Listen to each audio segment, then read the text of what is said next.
welcome back to my podcast, The Lonely Fake Club. I'm your host, Vivian, and this is my podcast, The Lonely Fake Club, where the title really doesn't make sense, so neither does this podcast. And welcome back to another episode. Oh my gosh, I've been fidgeting with my hair like the entire time before I started this freaking podcast episode. I have a few things I want to discuss in a way of just like, I know so many people have talked about it, but I haven't got to talk about it. So, my turn, tag me in. Oh my gosh, do y'all see that? For my audio listeners, I'm so sorry. Well, actually, I'm very thankful that you can't see how freaking busted my hair looks right now. But, so, let's get into it. First, I want to preface, if you're watching this on YouTube and you see whatever's going on with my chin right now, don't. I randomly decided, oh yeah, let me go pick up my pimples right before I go shoot this podcast episode. That's a great idea, isn't it? So this month in February, I've only read 3 books, unfortunately. I am going to try and read one more before the end of the month, which I know is very soon. So I don't know if I'm going to get there, unfortunately. I do want to try, though. I am going to try. But the most recent book that I finished reading yesterday was The 7.5 Deaths of Evelyn Hardcastle. And this book took me a little while to get through. I will not cap with you guys. This book was very, very hard to follow along in.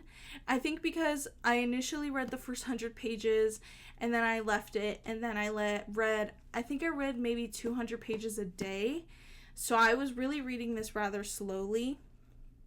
Or like 70 pages, I don't know. If y'all watched my last video, I talked about how I was getting like a little bit of headaches during this one because I didn't have enough caffeine. So I was getting headaches as I was reading this, so I only read like 50, 70 pages that day, which is still a lot for me. Sometimes I really can just sit there and read a full book in one day when it's like 300, 200-ish pages. Not 300 to 500 pages. I can read that within like a day or two. But this one took me a week, I'm pretty sure. Like collectively on the days that I actually read it on, I would say it took me about 5 days. Yeah, 5-6 days. But the ending was really, really good. I think the thing that I struggle with the most is whenever it ends like very ambiguously, or very just interpret it. I struggle with that because I want to know everything. I want to know what happens after, where they gone. But I realized that's not the point of the book or some of the books. And a book like this is very much a standalone. It's not, which also I found out was this writer's debut novel. I was like, huh? How is this your debut novel? This seems like it's been it's so good. The twist was crazy. I genuinely did not see it coming. I was reading it out loud, I'd be like, oh. I do think one thing that I wish I did with this book was annotate it, because there was a lot of like going back and forth between the different. Okay, so now here's some spoilers. From this point on in this book review, there is spoilers. So the main character, his name's Aiden, but we don't find that out until later on. Aiden Bishop, he basically jumps from body to body trying to figure out this murder that's happened at the Blackheath Manor about Evelyn Hardcastle. And he's like trying to figure out her murder. There's other people there who are also trying to escape. So if he solves the murder of Evelyn Hardcastle, he essentially gets to leave this like purgatory place that he's in. They explain it more in the book, but it's very like, that's like, like here's an explanation, but I'm not going to delve into it because it's not necessarily a necessity for said book. But it follows the days that he's in those bodies. So like for one day he's in da da da, and the next day he's in what's their names, like Ravencourt and Gold and Davies. Like that's who he's in on very specific days. He has 8 days with 8 hosts. But what ends up happening is that some of those days get cut short, and he already moves on to another body. But when that body falls asleep, he can either wake up in one that he either wakes up in a day that he never finished, because you start at like whatever day the first host wakes up at, so like 8 a.m., 9 a.m., 7 a.m., whatever. And then the day ends at 11. And so if he didn't finish a full day in, say, like in the second body, the butler, he has to go back to said body, and no matter what condition that body is in. So it's really intriguing. So I wish I had taken the time to like annotate this one and really figured out like the little bits and pieces that he collected throughout each day, because that's how he's slowly getting the answer to the murder, which is astonishing. The finale of this book is wow. The only thing I would have to say is I wish we just got a bit more explanation from said character of why they committed these murders and what was the motive, because some of it seemed like, I don't know, if I ever get the chance to reread this, I would, and annotate it and really like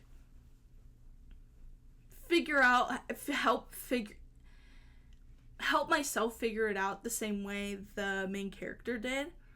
And there was a lot of, okay, so I did read a few Goodreads reviews on this book after I had logged it in there and did all that stuff. And somebody had commented how they felt like one of the characters it felt very fat-phobic. So one of the characters that he ends up becoming his host, Aiden's host body, his name is Lord Ravencourt, and he is an overweight man. And from my understanding, I think this is like,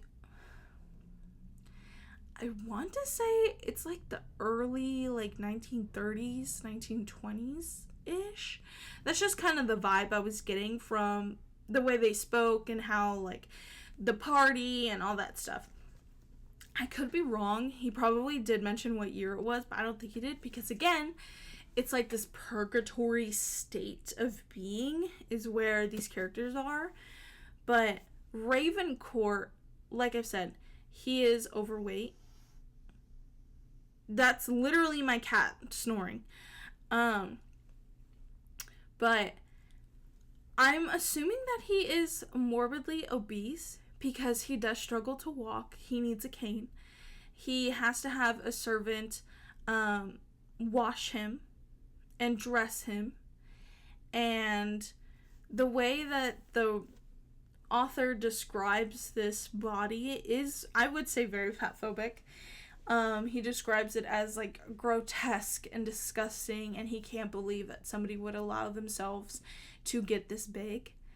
But later on he does overcome that, because because Ravencourt is brilliant. He's a smart man. He's very intelligent. He's very cunning, and he like can read people very well, and that's why he's so rich and why he has such a lavish life, is because he's very calculating and very calculative and very cunning as well. And so that's something that Aiden, who is in Ravencourt's body for the day, notices, that he can read a room very quickly. He can understand, and he knows how to put things together, and it's really, really cool. And a lot of the other characters don't get the same I guess, negativity that comes with their bodies, because a few of them are older gentlemen. Like, they are old, decrepit men, and they don't get as much bashing as Ravencourt does. So I understand where that comment came from, and at first I was like, oh, okay. But it's only for first, like, two-ish chapters where he's talking about it. It's because he's trying to learn how to walk in it and getting to places, and he's realizing it's taking him longer. His head hurts. He needs to eat more.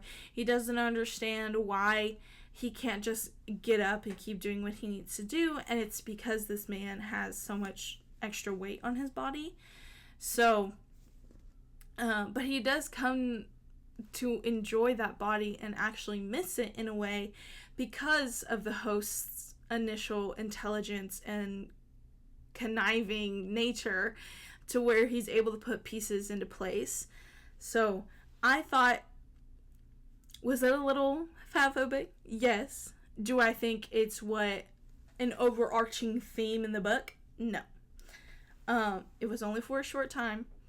If you don't like that, it doesn't last that long. It genuinely, I feel like it's only for a few pages, if I really think about it, where he like really just describes in, unfortunately, in depth.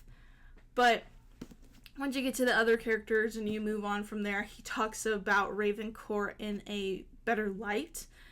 So take that with what you will. I did give this a 4-star because, like I've said, the ending was very ambiguous, and there was a lot of, like, it just felt just the tiniest bit rushed at the end, but he was heading in the right direction with everything else. So when he was finally getting to where he needed to be in order for the story to progress, I was just like, oh, we're already getting there. We're already getting to the end. So I really enjoyed it. I liked it a lot. It, like I've said, it feels the exact same way as when the character first arrives. You arrive with nothing. You have no idea what's going on. You are just as confused as he is. And you're trying to figure out who this person is alongside with him. And then by the end, you've also figured it out. You've also realized all this stuff, and you've been betrayed. You've been tricked. You've been puppeteered from the very beginning. So the ending was very, not anticlimactic, but it was just like, I wish there was a little bit more to how we got to where we were. And a bit more explanation, but that could have just been something I've missed because I was reading it in such like sporadic bursts of reading. So I could have missed some stuff. I didn't stop at the very beginning of a chapter. I would stop in the middle of one and then go to bed and come back and pick up from there. So I probably did miss like a few. Didn't know if I was gonna burp or not. So I probably did miss a few, like, not key parts, but, like, little minuscule things that could have helped me figure it out a little earlier. But, yeah, she gets a 4-star from me. I really like this. I don't know if this is probably going to be some people's, like, first choice because of how hard it is to get into. Because it really doesn't pick up until about, like, me trying to show you, until like the 70-100 page mark, and that's when you start to realize, oh, there's more to this. Oh, he's switching bodies. Oh, there's like a whole, so crazy how everything becomes intertwined. And that's what I really liked about the like internal story of this, because everything really did come to fruition in a just satisfying like bow of like how this character, why did this character react this way towards this other one? Oh, because he needed him to act like, so good. It was giving not Inception, but kind of. It was just really cool and really mind-boggling and really like made you sit and think. I finished the ending yesterday, the last like 200-ish pages, so I was very sad to let it go because I was so enamored with the other characters that were in there, and to find out that they were also in this like prison-like thing because of their horrific crimes, but they had been there. So another thing that's obviously, we're in the spoiler section of this review, but these characters that are also there with Aiden aren't there of their own fruition. They're not there willingly. They were brought here. They were sentenced here as punishment. And Aiden went in there willingly for, I don't want to spoil like this part, but he went in there willingly. And so once you find out that these other characters don't have the same abilities as he does, you can kind of see like where it gets a little hard to sympathize with Aiden, but also because he makes a lot of stubborn decisions and a lot of decisions that like irk you so bad, and you're like, why would you do that if you know? And then a few chapters later you're like, that's why he did that. Okay. The other characters are really cool. I really liked Anna, who I thought was so crazy, finding out her reason why she was there and why she was punished. I wish we had found out what had happened to, there's like 4 hosts there, and one is Aiden, Anna, Daniel, and the Footman. The Footman is like their big bad, like the one who's going around and killing all of Aiden's hosts, and they've done this loop for a long time. So they know the Footman's bad. Anna's a friend. Daniel, from the very beginning, Aiden believes is himself in the future.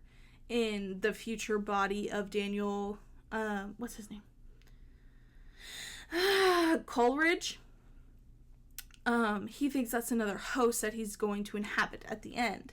But Daniel is actually another person just like Anna, who gets their memory wiped every day to restart and have to solve this murder in order to be given freedom.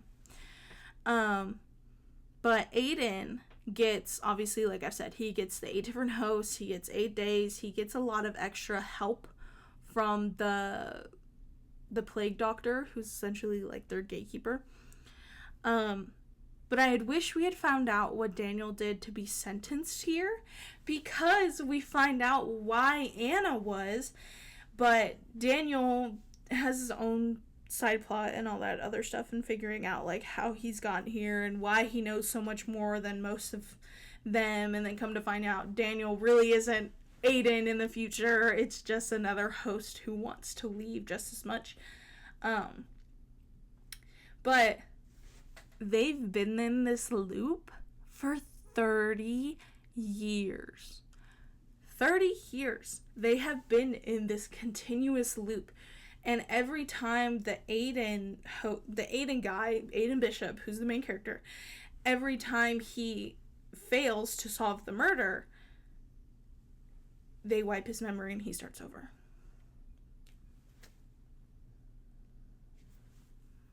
Over and over and over again.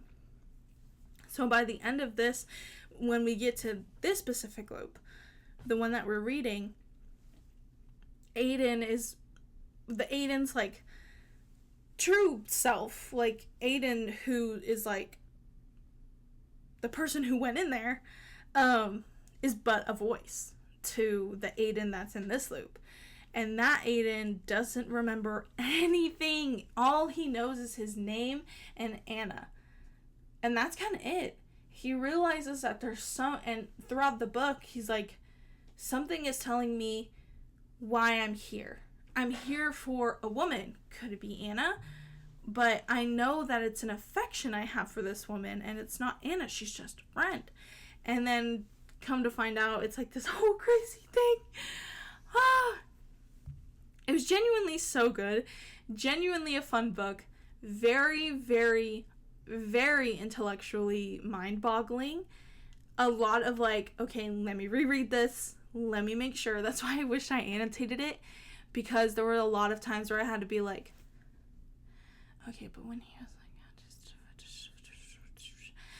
I had to do that a few times. So when I finally finished it, I was like, that was so. Yeah, hear my job up. I was just like, yes, that was crazy good. I don't think he has any other books like this one, but if there are some out there, please let me know. Stuff like this really gets me going, and it's why I like taking a little bit longer time to read them. I'm glad I didn't finish it within 1 or 2 days because of how like engrossing this book felt. Like I had imagined everything, how the house looked, how the characters looked, how Aiden looked. So freaking good. And if you do get the chance to read this book, I highly, highly, highly recommend it. And also, if you like to do, I found out this is what it's called, immersive reading. It's where you listen to it while you're like have the book open, you're listening to the audiobook, and then you have like music playing, I guess. I don't know. But I wish I could have done that with this book because of how crazy and intricate it is. And if I found an audiobook of it, I would have probably listened to it as an audiobook. But I'm really glad I read it just physically. But yeah, I'm not sure if I'm going to be able to have enough time in the month to finish reading any other books, because most of my other books are very long, and I'm not sure if I want to pick up another book so soon. So who really knows? Who really knows? I've been talking for almost 40 minutes, so I am probably going to end this thing now. But I hope you guys enjoyed. I love you guys so much, and I'll see you guys in the next one.